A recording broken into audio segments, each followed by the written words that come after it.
we have to be realistic about 2020, the whole year, that whole tragic year. We did lock down, but then it bounced back after we'd unlocked.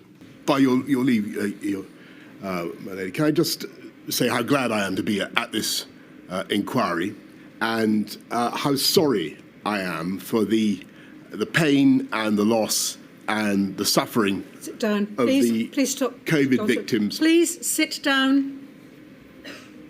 Please sit down, or I'm afraid you'll have to leave the hearing room. I'm sorry, if you don't sit down, I'm going to ask the ushers to get you to leave. Right, ushers, please, could you ask them to leave? May I just ask you this? Was it you, if that was a factory reset that was done, was it you that tried to reset the phone or not? A factory reset? There is a device or a capability on the phone which allows its contents to be entirely reset. That wasn't you. I don't remember any such thing. All right. And during the course of the litigation this summer, between the inquiry and the Cabinet Office, did you, of course, make plain your stated wish that the WhatsApps which were the subject of that litigation should be disclosed, yes, they being your own WhatsApps? All right. Can I, for the avoidance of doubt, make it absolutely clear I haven't removed any WhatsApps from my phone, and I've given you everything that I think you need. I ask, Mr. Johnson, because this issue has been trailed in the press. Yeah, no, I get you. And it's important that you have an opportunity of explaining why those WhatsApps are not available. On the 27th of March, after Mr. Cummings had asserted that Whitehall had nearly killed huge numbers of people and cost millions of jobs, and that Mr. Hancock had failed to get on top of the testing problems, you yourself said these three words, totally hopeless. That was a reference to the performance of an important part of government. I'd stress the word nearly in that. No, your response, Mr. Johnson. And I would say that my job was not uncritically to accept that everything we were doing was good.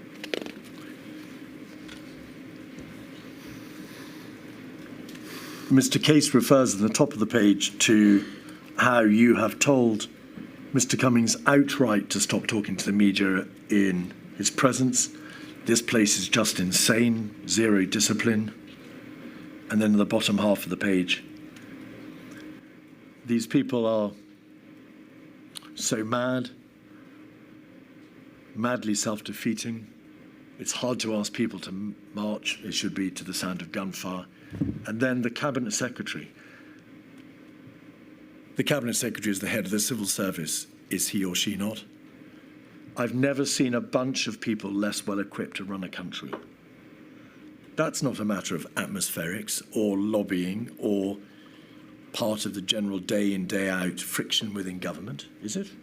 Yes, I think it is. And I think that as I say, if you'd had the views of the Mandarinate about the Thatcher government in unexpurgated WhatsApps, my lady, I think you would have found that they were pretty fruity. You cannot suggest that you are unaware of the opinion taken by your chief advisor over your Secretary of State for Health. You cannot suggest you are unaware of the concerns expressed by your Cabinet Secretary about the toxic reputation of your operation, because he WhatsApped you directly. You cannot suggest that there weren't grave concerns being expressed in Downing Street, that there were people who simply would not come and work for you because of the atmosphere you allowed to develop. So, first of all, in politics, there's never a time when you're not, if you're Prime Minister, you are constantly being lobbied by somebody to sack somebody else. It's just what I'm afraid happens, and it's part of life. Everybody's constantly militating against some other individual for some reason of their right. It's just that I'm afraid that's the nature of it. It is perfectly true that this advisor in particular thought had a low opinion of the health secretary. I thought he was wrong. I stuck by the health secretary. I thought the health secretary worked very hard, and whatever, he may have had defects, but I thought that he was doing his best in very difficult circumstances, and I thought he was a good communicator. The worst vice, in my view, would have been to have had an operation where everybody was so deferential and so reluctant to make waves that they never expressed their opinion, they never challenged, and they never doubted. It was much more important to have a group of people who are willing to doubt themselves and to doubt each other. And I think that was creatively useful rather than the reverse. And you shook hands with patients at the Royal Free Hospital on the 1st of March. You know that, of course, you were later criticised for that. May we take it that you hadn't seen, or at least you hadn't been advised of the contents of the Spy B paper of around that time? In fact, the paper came later, the 3rd of March, but advice was given generally before that, advising against greetings such as shaking hands. Did you know? I didn't, but I do think that it was. I shouldn't have done that in retrospect, and I should have been more precautionary. But I wanted to be encouraging to people. Why didn't you wait to see whether or not those measures would, over the course of that week, start to bring R down below 1, as you had fervently hoped and properly believed they would when you'd imposed them the week before? I think that by this stage, for the simple reason, the scientific advice was starting to become much more precautionary, and I think that I sensed from what I was being told about the effectiveness of the previous messages that we had to do more. And looking at the shape of the curves that I had seen, I thought that we'd run out of wiggle room, and I thought we had to do what we could.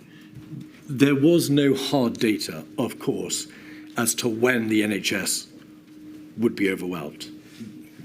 You are not in the position of being able to ever to being given hard data as to when that would be, because you were in the context of a epidemiological exponential curve. And nor was it. You could not know exactly how many additional deaths would be spared if you took the measures on the 23rd of March, as opposed to waiting to see whether the measures from the 20th would work. You just weren't in that territory.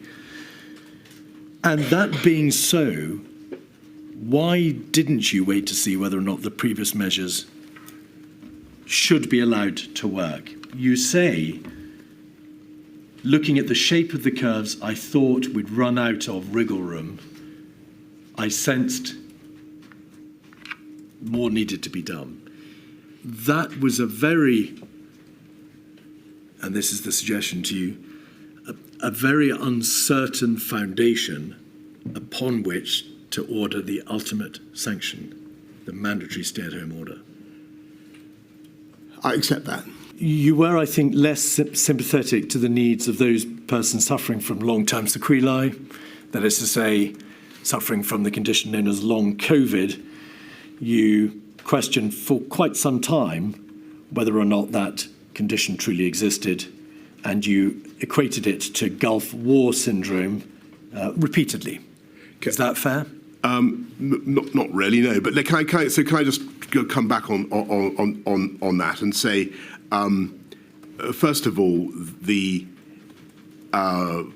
words that I scribbled in the margins of submissions about long COVID have obviously been now publicised, and I'm sure that they have caused hurt and offence to huge numbers of people who do indeed suffer from that syndrome. And I regret very much using that language and should have thought about the possibility of future publication, and I regret it very, very much.